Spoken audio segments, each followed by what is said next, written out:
দর্শক সবাইকে আমন্ত্রণ জানাচ্ছি এটিএন বাংলা লাইফস্টাইল বিষয়ক সাপ্তাহিক লাইভ আয়োজন লাইফ অ্যান্ড বিউটিতে। প্রতি পর্বে আমাদের সাথে দর্শক আপনারা থাকেন এবং সে সাথে আমাদের সাথে থাকেন গেস্ট। আজ আমাদের মাঝে উপস্থিত আছেন দুজন। তার আগে আমি একটু বলতে চাই, আমাদের বিনোদনের যতগুলো মাধ্যম আছে তার মধ্যে সবথেকে বেশি বা বড় মাধ্যম সেটি হচ্ছে চলচ্চিত্র। চলচ্চিত্র আমাদের সমাজের অনেক নেগেটিভ এবং পজিটিভ বিষয় সবসময় তুলে ধরে সকলের সামনে, এবং আমরা যতই খারাপ সময় যাক না কেন চলচ্চিত্র নিয়ে আমরা কখনোই আশা হারাই না। আর আজ আমরা আমাদের মাঝে আমন্ত্রণ জানিয়েছি চলচ্চিত্রের দুজন মানুষকে। যাদেরকে আমন্ত্রণ জানিয়েছি তাদেরকে অবশ্যই আপনারা চেনেন এবং বেশ ভালোবাসাও দিয়েছেন। আমরা আমন্ত্রণ জানাচ্ছি আমাদের স্টুডিওতে। আমাদের সাথে উপস্থিত রয়েছেন নবাগত অভিনেত্রী রাজরিপা। হ্যালো। সেই সাথে আমরা যাকে নিয়ে এসেছি, আমাদের সাথে উপস্থিত আছেন মডেল এবং অভিনেতা আমান রেজা। হ্যালো। দুজনকে অনেক অনেক অভিনন্দন জানাচ্ছি। অভিনন্দন কেন জানাচ্ছি সেটা পরে বলছি, কিন্তু তার আগে ওয়েলকাম করছি আমাদের আজকের আয়োজনে। কেমন আছেন? ঠিকঠাক, কুল অলওয়েজ।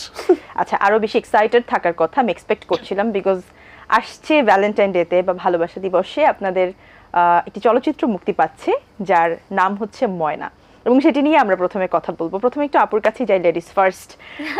কেমন অভিজ্ঞতা ওভারঅল চলচ্চিত্রটি নিয়ে? খুবই ভালো, কারণ যেহেতু এবার বড় পর্দায় আমি নিজেকে অ্যাজ এ হিরোইন অভিষেক হচ্ছি এই ফার্স্ট ময়না সিনেমা দিয়ে, তো এই জায়গাটা আমার কাছে যে ভালোবাসা দিবসের দিন, মানে আমার সিনেমাটা স্পেশাল একটা দিন, যেখানে পুরো বিশ্বটা আসলে মানে এই দিনটা তাদের ভালোবাসার দিনটা হিসেবে চিনে জানে, এবং ওই দিনটায় আমি আমার ভালোবাসার সিনেমা নিয়েই আসছি। ভালোবাসার একটা কাজ নিয়ে বা ভালোবাসার একটা প্রতিফলন নিয়ে আসছেন। আপনার কাছে জানতে চাই, আপনার তো অনেকগুলো চলচ্চিত্র অভিনয় করা হয়েছে এবং অনেক কাজে আমরা আপনাকে দেখতে পেয়েছি, তারপরেও যেহেতু ময়না চলচ্চিত্রটি একদম স্পেসিফিকলি ভালোবাসা দিবসকে উপলক্ষ করে রিলিজ করা হচ্ছে, আপনার কেমন মনে হচ্ছে এবং দর্শকদের ফিডব্যাকটা কেমন পাবেন বলে মনে হচ্ছে? আসলে দিনটি তো খুব স্পেশাল একটা দিন, ভালোবাসা দিবস। এখন ইট অল ডিপেন্ডস যে দর্শক কতটা যাচ্ছে দেখতে, কতটা উৎসাহিত করছে আমাদেরকে, ভালো বলুক খারাপ বলুক, সব কিছু নির্ভর করছে কতটা দর্শক যাচ্ছে। যদিও পুরোপুরি রাষ্ট্র একটি খুব ক্রান্তিকাল সময় পার করছে, আমরা সবাই একটু অস্থিরতার মধ্যেই আমরা আছি, তারপরও আমি আশাবাদী এবং দর্শকদেরকে বলবো যে আপনারা হলমুখী হন। কিছুটা সময় হলো বিনোদনটা আমরা যে পরিশ্রমটা করেছি আপনারা দেখলে এবং আমাদের সাথে বিনোদনটা যদি আপনারা উপভোগ করেন, তাহলে মনে আমাদের একটা সার্থকতা হবে শিল্পী হিসাবে, প্রযোজক হিসাবে, পরিচালক হিসাবে, পুরোপুরি চলচ্চিত্র পরিবারের জন্য আমাদের একটা সার্থকতা হবে, আমাদের কাজের মূল্যায়ন হবে। এক্স্যাক্টলি, এবং দর্শকরা আসলে ফিডব্যাকটাও দিতে পারবেন না যে কোথায় কতটুকুন তাদের ভালো লেগেছে। আচ্ছা, এখন একটু ডিফারেন্ট প্রসঙ্গে যাই। যেহেতু আমরা জানি ফেব্রুয়ারি মাস মানেই সর্বপ্রথম আমাদের ভাষার মাস, এবং সেটা ছাড়াও কিন্তু ফেব্রুয়ারি মাস মোটামুটি 14 তারিখ পর্যন্ত ভালোবাসার মাস হিসেবে সেলিব্রেট করা হয়। সো আপনার কাছে জানতে চাই যে ভালোবাসার অনেক মানে আছে, অনেক সংজ্ঞা আছে, বাট আপনার কাছে ভালোবাসার সংজ্ঞাটা কি? আমার কাছে ভালোবাসার সংজ্ঞা দুজন মানুষের মনের মিল, যেই মিলে সৃষ্টি হয় মায়া, এবং ওই মায়ার জালে জড়িয়ে দুজন মানুষ একই পথ পাড়ি দেয়। এটাই। বাহ, চমৎকার বলেছেন। আমার মনে হয় যে এই কথাগুলো যেগুলো আপনি বলেছেন এগুলো আপনি পুরো নোট করে রাখবেন প্লিজ, খুবই সুন্দর হয়েছে বলা। আপনার কাছে জানতে চাই ভালোবাসার সংজ্ঞা। আমার কাছে মনে হয় যে মানুষগুলোর জন্য পৃথিবীতে আসা এবং যাদেরকে নিয়ে এই পৃথিবীতে থাকা, যাদের কারণে বেঁচে থাকা এবং যাদের আশায় বেঁচে থাকা, তারাই আমার ভালোবাসা। চমৎকার। আসলে ভালোবাসাটা তো সবার জন্য সবার ক্ষেত্রেই প্রযোজ্য। সেটা বাবা মার সাথে ভালোবাসা হতে পারে, ভাই বোনের সাথে হতে পারে, অথবা যেটা আপনি বললেন স্পেশাল একটা মানুষের সাথে হতে পারে। সো ময়না চলচ্চিত্রে আবার একটু ফিরতে চাই, কাজটা আপনার কাছে প্রথম কিভাবে এলো? আমি হঠাৎ করে আমাকে আলিমুল্লাহ ভাই বলেছিলেন যে তুমি তো জ্যাজের অফিসে আসো। হঠাৎ করে কেন, ঠিক আছে চলে আসলাম। তো আমাকে বললো যে একটা গল্প বলছি, এটা শোনো। আমি বলছি কিসের গল্প? আমাকে তো প্রায় গল্প শোনায়। এটার হিরোইনকে আগে বলেন, হিরোইনকে, তারপর আমি গল্প শুনবো। তারপর খোকন ভাই আমাকে গল্পটা শোনালেন, খুব ধৈর্য ধরে আমি গল্পটা শুনলাম, হাফ অ্যান আওয়ার। বললো যে সাইনিং কর। আমি বলছি এই সিনেমার হিরোইন আমি? বলে হ্যাঁ, পরশুদিন শুটিং। ও মাই গড, আসলে যেটা আমার কল্পনার বাহিরে। মানে এরকম হুট করে একটা মুভি হঠাৎ খুবই করে চলে interesting, আসবে, তাও একটা সিনেমার গল্প অনুযায়ী ওইখানে মেইন চরিত্রটাই আমার। তো আমি আসলে এত বড় একটা দায়িত্ব পালন করতে পারবো কিনা এটা আমার কাছে আমি একটু কনফিউজড ছিলাম। যাই হোক, গল্পের কোন বিষয়টা আসলে আপনার কাছে সবথেকে বেশি ভালো লেগেছে? এই গল্পটা না আমাদের সমাজে এরকম অহরহ এই ঘটনাগুলো ঘটে। একটা মানে মেয়ে অনেক অনেক প্রেম করে, মানে আছে না ধাপে ধাপে কথাটা withdraw করে নেন, রিলেশনটা because ব্রেক যারা দেখছে তারা এটাই কিন্তু বললাম রেগে যে যাবে। আছে, অনেক মেয়ে আছে, এটা যারা দেখছে তারা বুঝতে পারবে যে একটা ব্রেকআপ হচ্ছে, কেউ ঠকাচ্ছে, কেউ চলে যাচ্ছে লাইফ থেকে, আরেকজন move on লাইফে করছে ইন খুব করছে। তাড়াতাড়ি। হ্যাঁ, ডে বাই ডে আমাদেরও তো রিলেশন ব্রেকআপ হয়েছে বা আমরা আরেকজনের প্রেমে পড়েছি। এটা তো একটা মানুষের মধ্যে তো প্রেমটা সীমাবদ্ধ থাকে না, কখনোই না। কেউ যদি চলে যায় তখন তার মাঝে আরেকটা প্রেম আসে, আরেকজন তার লাইফ ইন করে। তো ওই জিনিসটা কতটুকু মানে হয় ভালো, মানে কখনোই এই জিনিসটা ভালো হয় না। একটা পরিবারকে ফাঁকি দিয়ে, বাবা মাকে ফাঁকি দিয়ে, আমি তাদের বিশ্বাস নষ্ট করে আমার মানে একটা আছে না যৌবনের একটা বয়স, তখন আমরা অনেক রকম ভুল করি এবং তার পরিণতি যে কতটা খারাপ হয় সেটা এই সিনেমায় খুব সুন্দর করে তুলে ধরা হয়েছে। এবং আপনার কাছে মনে হয়েছে যে এই জিনিসটা আসলে সোশ্যাল অ্যাসপেক্টের দিক থেকে আপনার রিপ্রেজেন্ট করা উচিত? একদম। আচ্ছা, আপনার কাছে জানতে চাই যে ময়না চলচ্চিত্রের শুটিং এর সময় এমন ইন্টারেস্টিং কোনো ঘটনা, অফকোর্স সব প্রোডাকশনেই খুব স্মৃতি বিজড়িত সবসময় ঘটনা ঘটে, বাট ময়না প্রোডাকশনের সময় আসলে এমন কোনো ঘটনা রয়েছে কিনা যেটা আপনার সবসময় মনে থাকবে? পরিচালনায় ছিলেন মেঘ ভাই, আচ্ছা, মানজুর ইসলাম মেঘ। মেঘ এতটাই ইমোশনালি ইনভলভ ছিল, কিছু কিছু দৃশ্যে দেখতাম মেঘই কেঁদে উঠেছে। আচ্ছা, সে তো সামটাইমস আমরা খুব হাসতামও যে মেঘ এত ইমোশনালি ইনভলভ, এবং সে এই একটু শর্ট যদি তিল থেকে তাল হয়ে পাস, না না না আমার ভাই বাবা হবে না, ভেরি র গাই, না না এই শর্টটা পাইনি। আর একটু শর্ট যদি ধরেন যে কোনো একটা দৃশ্য খুব ভালো হয়েছে, সে সাথে সাথে মুখ করে পড়ে ভেরি র গাই, কি সুন্দর আমার ভাই।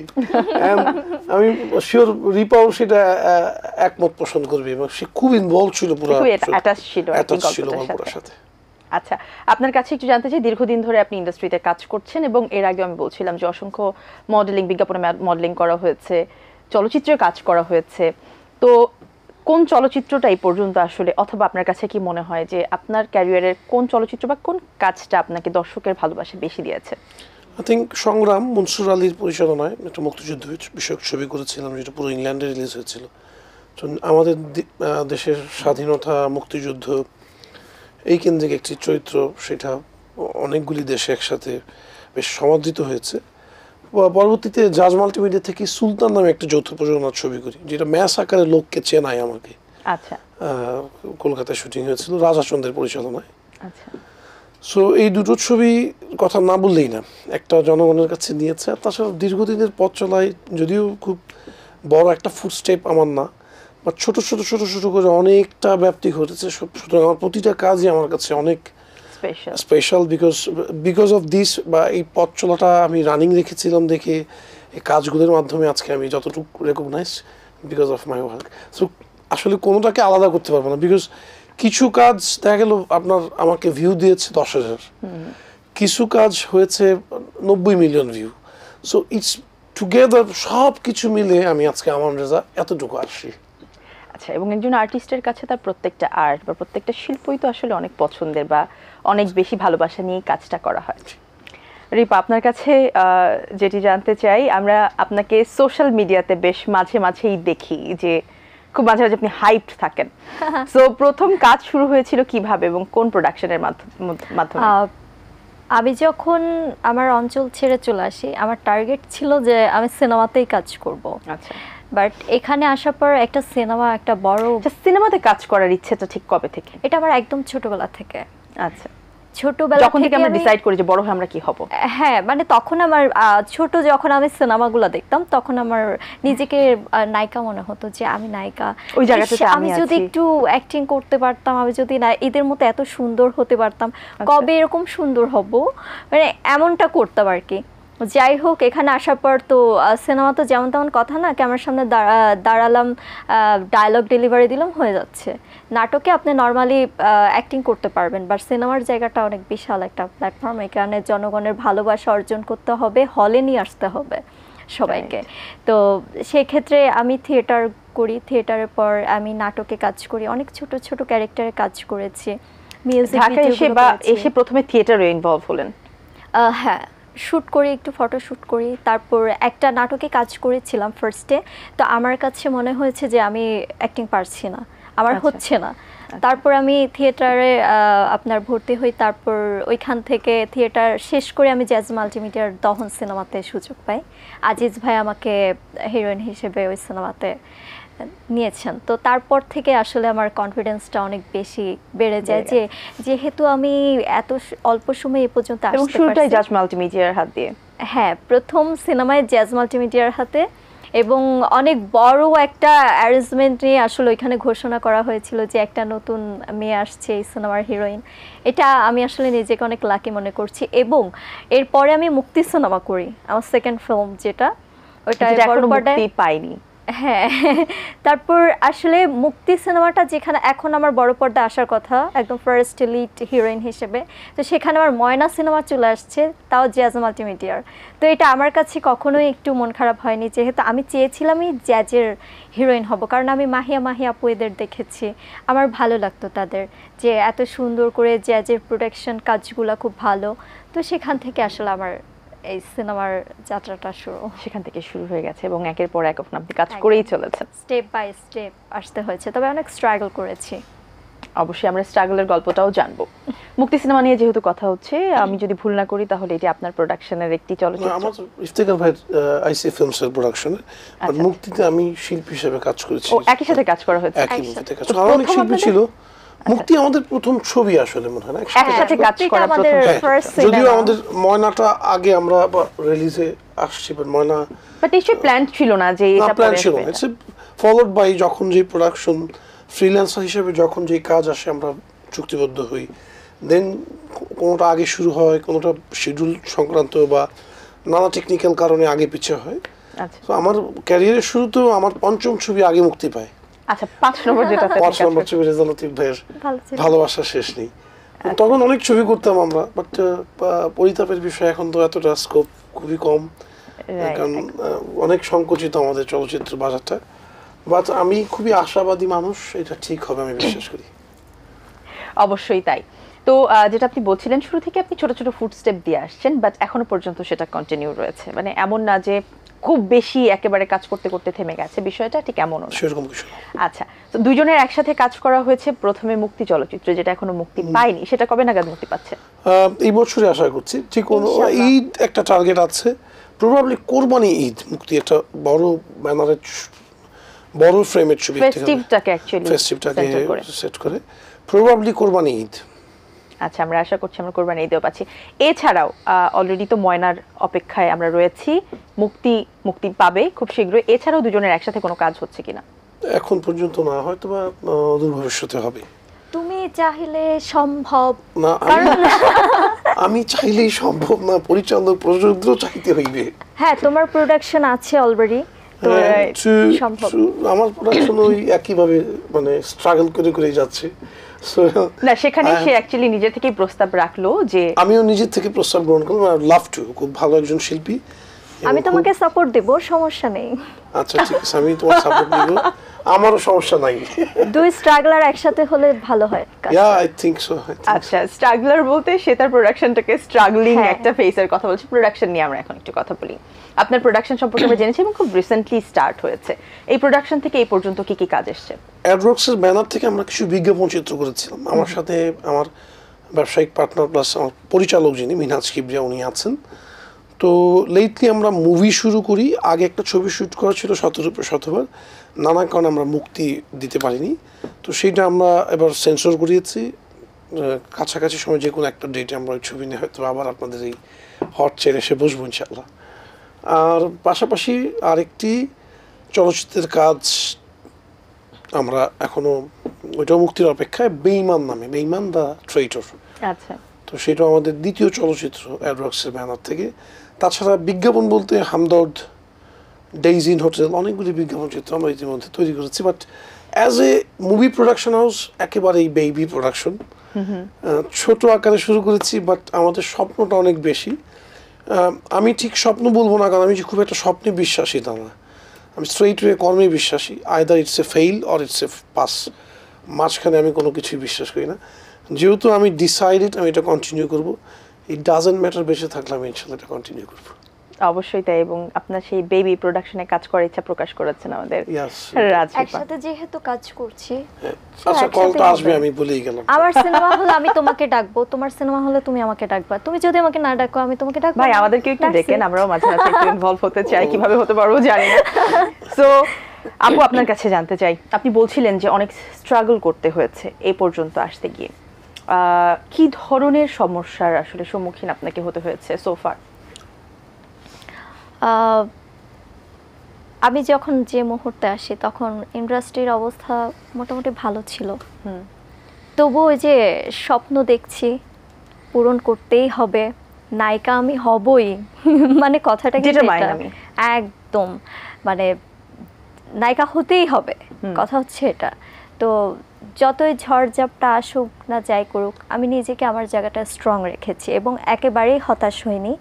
আমি নিজে থেকে যখন মুক্তি সিনেমা সাইনিং করি তখন আমি সব কাজ স্টপ করে রাখি আচ্ছা, নিজে থেকে। আমাকে কোনো পরিচালক বা প্রযোজক কেউ কখনো মানা করেনি যে কাজ করো না, আমি নিজে থেকে স্টপ করেছি। কারণ আমি সবাইকে প্রমাণ করতে চাই যে আমি খুব ভালোভাবে অভিনয়টা জানি, বা মানুষ আমাকে বড় পর্দায় ভালোভাবে দেখুক এবং ভালো কাজের অফার করুক।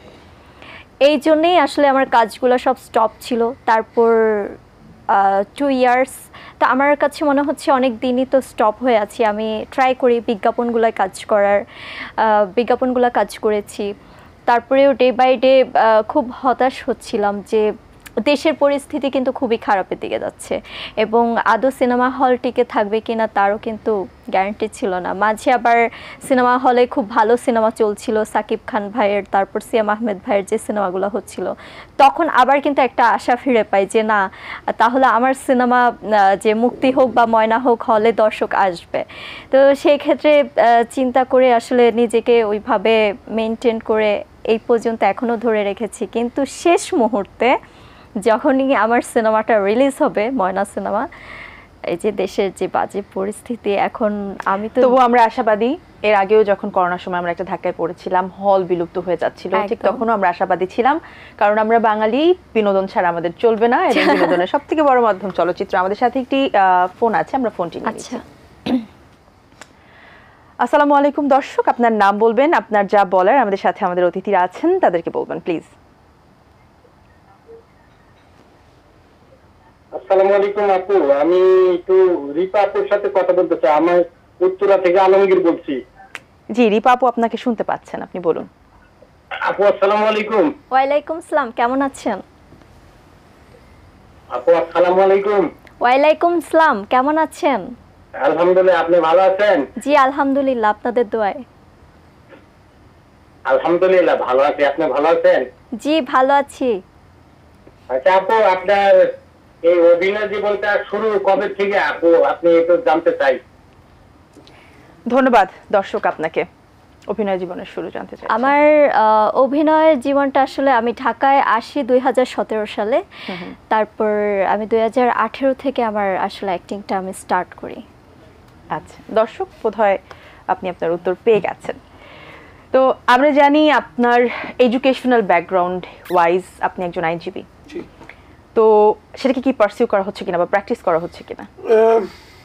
এটা তো করতেই হয়, কারণ এখন অনেকটা আমার ইন্ডাস্ট্রি রিলেটেড অনেক মামলায় আমি ইতিমধ্যে অ্যাপিয়ার করেছি অ্যাজ এ লয়ার, আইনজীবী হিসেবে। তো যার কারণে অনেকেই বিষয়টা এখন ওয়াকফ, আমি সুপ্রিম কোর্টের আইনজীবী হিসেবে কাজ করছি। Pioneer law associates, advocate Mojiur Rahman একটি ফার্ম, সেখানে কাজ করছি। তো as a result of that ওইটাও পার্সু করছেন, as long as I am getting paid, তো কেন করবো না as a lawyer, as an artist, as a model, ইমোশনটা কোথায় আসলে বেশি, on screen or off screen?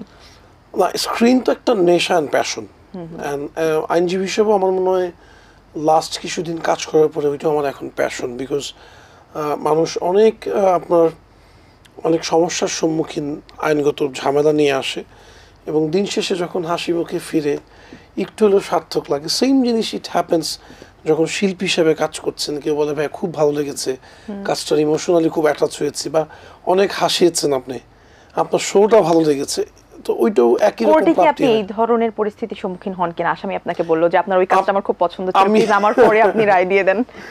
না, এরকম অনেকবারই হয়েছে। একবার একজন বিজ্ঞ আদালতও রেকগনাইজ করে বললেন আপনি কি আর্ট কালচার করেন, লার্নেড একটু Hearing এর মধ্যে? হিয়ারিং এর মাঝখানে। Wow. It happened once. আর আফটার পরিমণি কেস, আমি মুজিবুর রহমান স্যারের অ্যাসোসিয়েট ছিলাম পরিমণি কেসে, তারপর তো এখন সবাই জানে আমরা অনলি গাই হাইকোর্টে যে বাংলাদেশ চলচ্চিত্র শিল্পী সমিতির মেম্বার, চলচ্চিত্রের সাথে আছি, বিজ্ঞাপনে আছি, দেখতে পায়। আর চলচ্চিত্র শিল্পী সমিতি তো আমি ভুল না করলে আমি মনে হয় প্রথম আইনজীবী শিল্পী যিনি চলচ্চিত্রেও কাজ করছেন। তো দুইটা জায়গাতে ইউনিক আইডেন্টিটি আমার। ওইখানে আমি নায়ক একমাত্র, আর এইখানে আমি একমাত্র আইনজীবী। ভালো ছিল। আচ্ছা, তার তো ইন্ডাস্ট্রি খারাপ হলেও সেটা বললো যে I am getting paid, so কেন করব না, সে সেটা করতে পারছে। আপনার কোনো সেকেন্ড অপশন আছে কিনা? বললাম না, টার্গেটটা তো সিনেমা নিয়ে, তো সিনেমায় কাজ করছি, পাশাপাশি স্টাডি করছি, দেখি কত দূর যাই। আচ্ছা, এই যে ছোটবেলা থেকে ডিটারমাইন্ড ছিলেন, কাজ করছেন, এখন বেশ ভালো কাজই করছেন, পরিবারের সাপোর্টটা কতটুকু ছিল?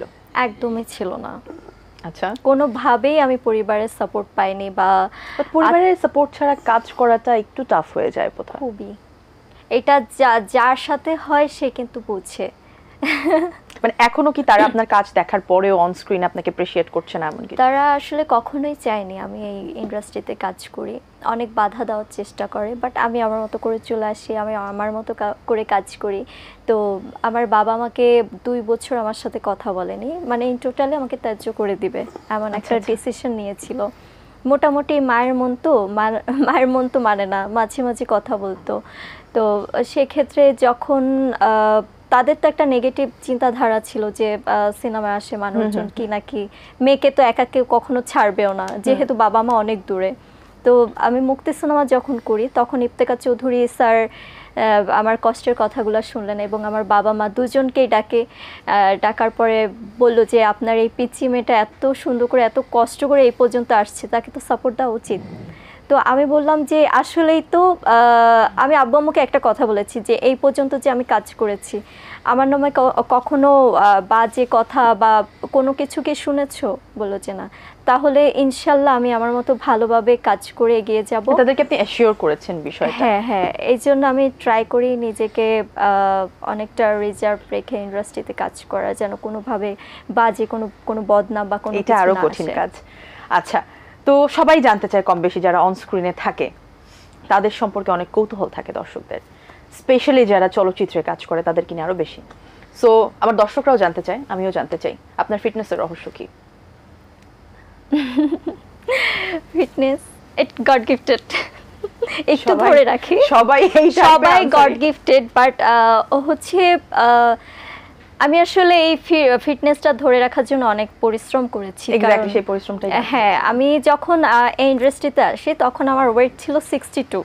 আচ্ছা, 62 থেকে আমি 52-তে আসি, 52-55 এরকম ছিল। বাট যখন আমি মুক্তি সিনেমায় কাজ করি আমি শুনলাম যে আমার ওয়েট থাকতে হবে 40 বা 38-39।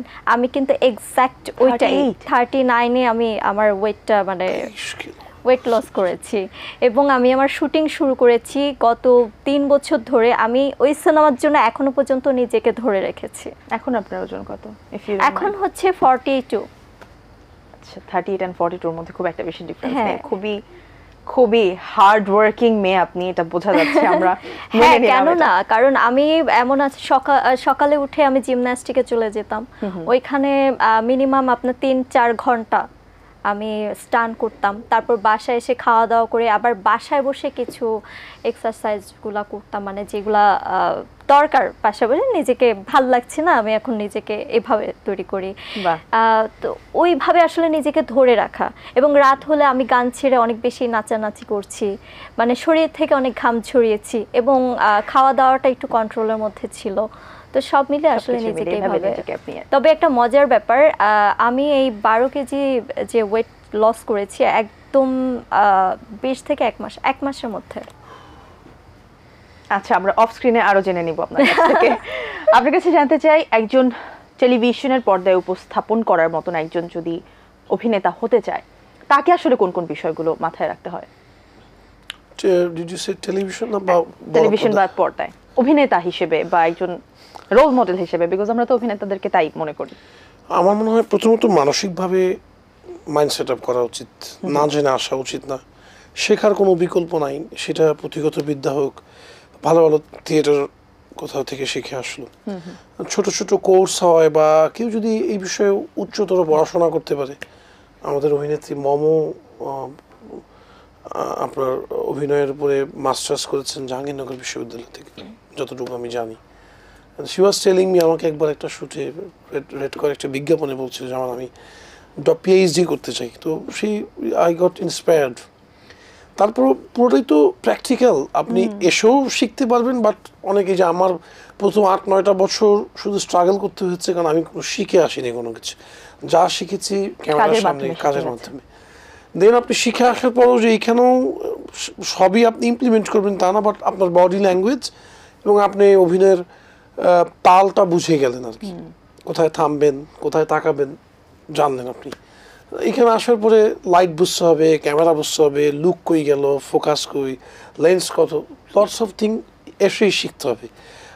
বাট যেগুলো সবসময় লাগবে আপনার, আপনি যেই কলাতেই অভিনয় করেন না কেন, থিয়েটার করেন, আপনি বিজ্ঞাপন চিত্রে কাজ করেন, মঞ্চে কাজ করেন, বা আপনি টেলিভিশনে করেন, বড় পর্দায় করেন, একটা সবসময় লার্নিং প্রসেস, একটা learning, it's a never ending process till your death. আপনি শিখে যেতে এবং শিল্পীদের সেই জায়গায় কিন্তু দায়িত্বটা আরো অনেক বেশি। আমরা অনুষ্ঠানের একদম শেষ পর্যায়ে চলে এসেছি।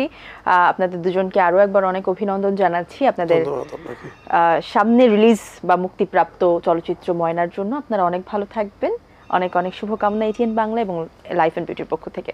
Thank you. দর্শক, যেখানেই শেষ করছি, দেখা হবে আগামী পর্বে নতুন অতিথির সাথে। সে পর্যন্ত সবাই ভালো থাকুন, সুস্থ থাকুন, সুস্থ বিনোদন চর্চার সাথে থাকুন এবং অবশ্যই এটিএন বাংলার সাথেই থাকুন। ধন্যবাদ।